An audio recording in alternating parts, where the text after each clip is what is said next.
familia de 7 se sienta a cenar una noche con unas sobras. Habían guardado una ensalada de pasta de un picnic del fin de semana. Huele un poco extraño, así que 3 de los niños solo comen una pequeña porción, pero tirarla sería un desperdicio. Así que debería estar bien, ¿verdad? Por desgracia, no fue así. En apenas 6 horas, los 5 niños terminarían hospitalizados. Lo que todos pensaban que sería una simple cena, terminar las sobras para no desperdiciar nada, rápidamente se convirtió en vómitos, dificultad para respirar y una lucha por la vida de sus propios hijos.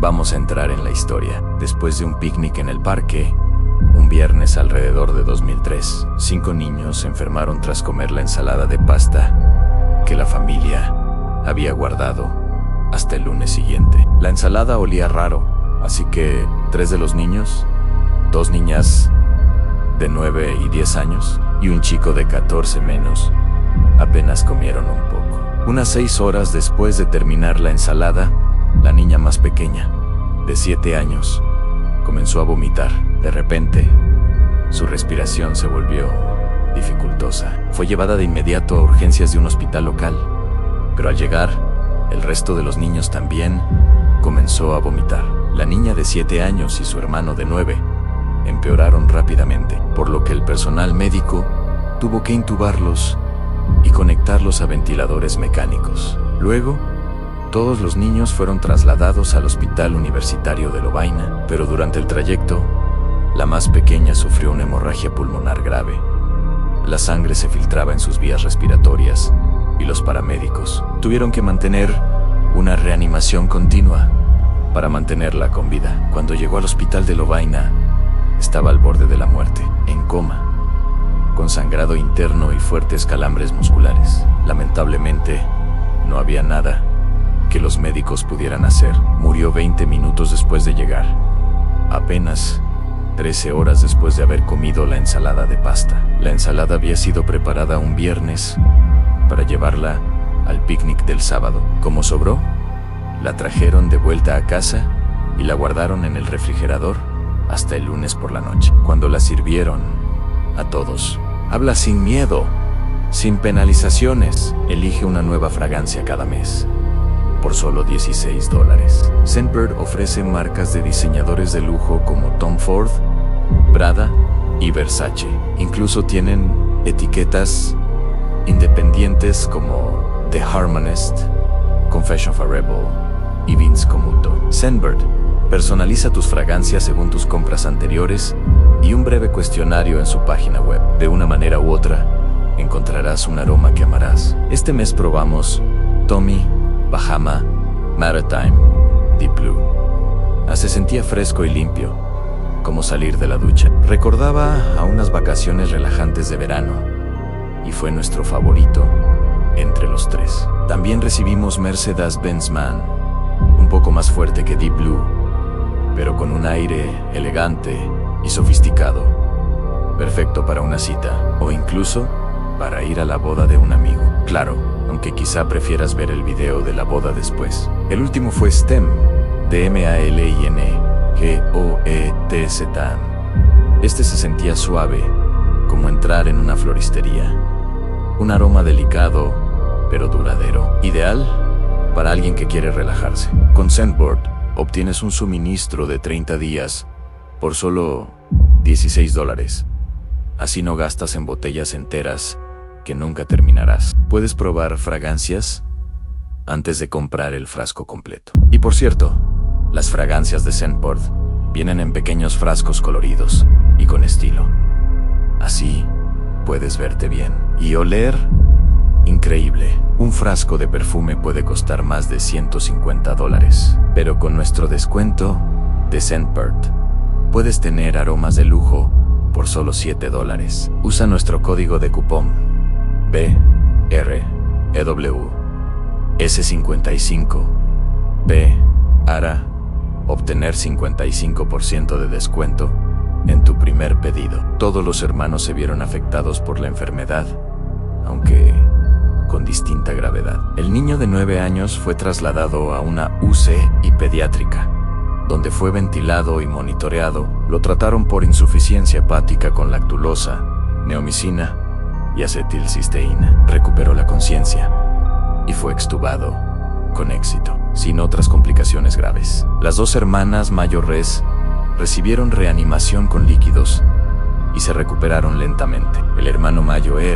fue el menos afectado de todos y permaneció bajo observación. Sus análisis de sangre regresaron bien y él, junto con sus hermanos y hermanas sobrevivientes, fueron dados de alta después de 8 días en el hospital. En otro caso relacionado con sobras de comida, un joven de 17 años y su padre comenzaron a vomitar 30 minutos después de haber comido espaguetis con pesto casero. El pesto se había preparado unos 4 días antes y guardado en el refrigerador, pero había sido dejado varias veces a temperatura ambiente por hasta 2 horas antes de ser recalentado y servido. Los espaguetis tenían un olor extraño, pero aún así se los comieron. El hijo comió más que el padre. El padre era doctor, así que cuando comenzó a sentir dolor abdominal y diarrea a los 30 minutos de haber comido, tomó antieméticos y carbón activado para controlar el vómito. Se estabilizó, pero su hijo, que no tuvo diarrea, siguió vomitando tan fuerte que no pudo retener el carbón, a pesar de que también le administraron antieméticos. La condición del joven fue empeorando lentamente durante los siguientes 2 días. Su padre intentó tratarlo con aspirina, acetaminofén y otros medicamentos. Sin embargo, los esfuerzos fueron en vano. El muchacho empezó a sentirse débil, exhausto y sin energía. Fue llevado al hospital, donde los médicos descubrieron que tenía ictericia.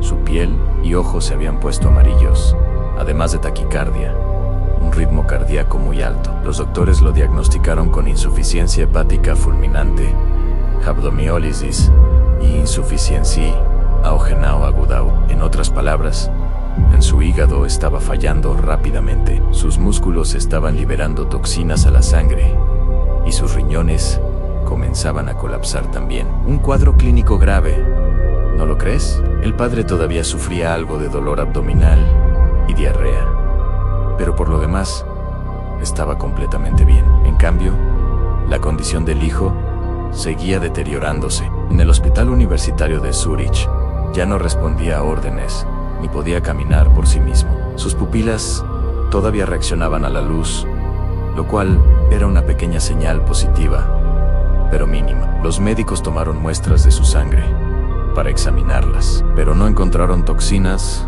que explicaran la insuficiencia hepática. También analizaron la sangre en busca de bacterias o hongos, y las pruebas salieron negativas. Los doctores descartaron que su fallo hepático estuviera relacionado con hepatitis, virus de Epstein-Barr o herpes. El joven fue programado de inmediato para un trasplante de hígado y tratamiento de soporte. A pesar de esto, desarrolló un edema cerebral, es decir, acumulación de líquido en el cerebro. La toxina emética provoca vómitos casi de inmediato después de la ingestión, mientras que la diarreica solo comienza a causar estragos una vez que las toxinas se producen en el intestino. Los síntomas del síndrome emético incluyen vómitos, náuseas y en ocasiones también diarrea. Generalmente aparecen entre media hora y 5 horas después de consumir el alimento contaminado. El síndrome diarreico, en cambio,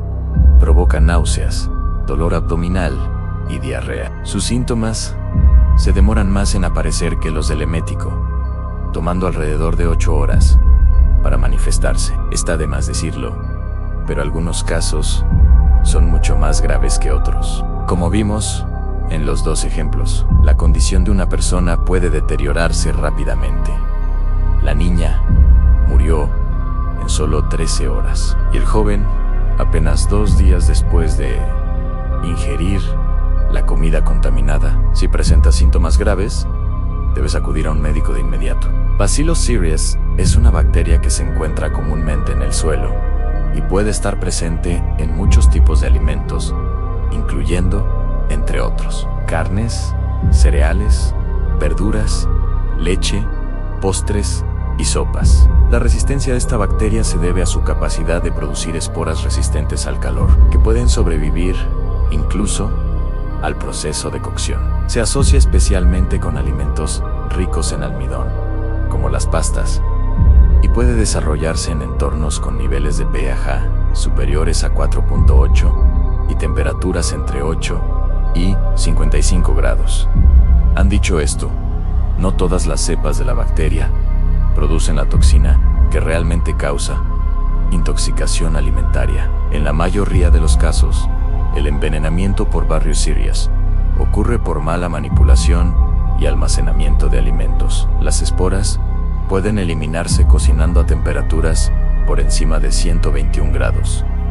Sin embargo, si dejas los alimentos en un rango entre 4 grados y 57 grados, las bacterias pueden comenzar nuevamente a producir toxinas. Como regla general, los alimentos perecederos deben almacenarse correctamente. Los fríos por debajo de 4 grados y los calientes por encima de 57 grados, en todo tiempo que los alimentos pasen en la llamada zona de peligro. Entre 4 grados y 57 grados es tiempo en el que las enfermedades transmitidas por los alimentos pueden desarrollarse. Vale la pena mencionar que, de todas las enfermedades transmitidas por alimentos en Estados Unidos, B. Series solo representa el 0,2% de los casos. Y por último, nunca se recomienda comer nada que huela mal. Recordarles que deben almacenar los alimentos de forma adecuada puede parecer obvio, pero lo que no es tan claro es cómo exactamente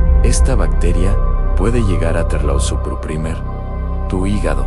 En ambos casos mencionados anteriormente, las víctimas sufrieron los efectos de la toxina emética de Barrio Sirius, una pequeña molécula llamada cereulida. Durante mucho tiempo, cómo funcionaba la cereulida fue un misterio. El único método que los investigadores tenían para detectarla utilizaba primates vivos, y la ética de usar a nuestros parientes evolutivos más cercanos resultaba cuestionable. Sin embargo, recientemente se desarrollaron mejores métodos de detección que permitieron detallar con mayor claridad su estructura. Aún así, todavía falta camino por recorrer antes de comprender la ruta biosintética y la mecánica exacta de esta toxina. Lo que sí se descubrió es que la cereulida afecta el nervio vago, el principal controlador de nuestro sistema nervioso parasimpático, encargado de regular acciones involuntarias del cuerpo, como la digestión, la frecuencia cardíaca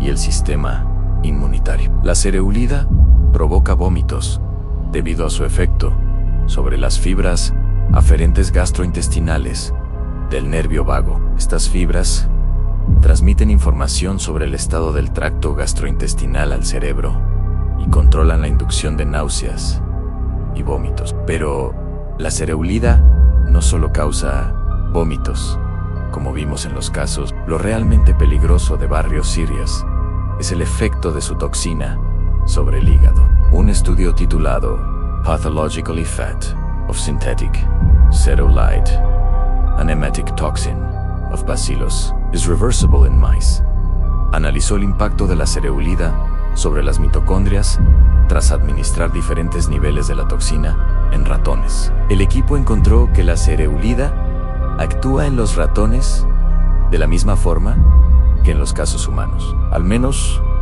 en lo que respecta a la insuficiencia hepática. Detectaron daño en el hígado dentro de las 6 horas posteriores a la inyección de cereulida sintética. No observaron daño en otros órganos. En el hígado, descubrieron que la cereulida dañaba los hepatocitos, las células principales del hígado, que constituyen aproximadamente el 80% de su masa. La gravedad del daño dependía de la concentración de cereulida ingerida, pero los investigadores concluyeron que el impacto de la toxina sobre las mitocondrias era la causa principal de la insuficiencia hepática en los ratones. Los científicos también querían saber si el daño hepático provocado por la cereulida era reversible. Afortunadamente, descubrieron que los tejidos envenenados volvían a un estado casi normal en unas 4 semanas. Si se logra reducir la carga sobre el hígado, muchos pacientes podrían ver mejoras en su pronóstico. Los tratamientos para la insuficiencia hepática incluyen medicamentos que combaten la intoxicación, alivian la presión en el cerebro y previenen el sangrado. Y el apoyo nutricional también forman parte del tratamiento. Si tu hígado ha quedado tan dañado que ya no puede metabolizar nutrientes, como último recurso, utilizado solo cuando el daño es demasiado grave, los médicos pueden recurrir a un trasplante de hígado. Como ocurre con la mayoría de las enfermedades transmitidas por alimentos, tu mejor protección es siempre la prevención. Almacenar toda la comida a una temperatura segura asegurará que ninguna bacteria microscópica peligrosa pueda crecer. Además, es una buena regla general no comer nunca nada que huela extraño. El sentido del olfato es uno de los muchos mecanismos de defensa de nuestro cuerpo, y debemos prestarle atención cuando nos advierte de que algo no está bien. Estoy seguro de que nada de esto será consuelo para las familias de quienes han fallecido a causa de una intoxicación por B. cereus y cereulida. Cualquier muerte es una tragedia, pero cuando proviene de algo tan inocente como unas sobras de pasta, duele mucho más. A un solo error de juicio o un simple descuido puede ser suficiente para que ocurra una catástrofe. Recuerda, para oler lo mejor posible, Scentbird te ofrece un 55% de descuento en tu primer pedido usando nuestro código de cupón BRWS55NO o haz clic en el enlace en la descripción de abajo.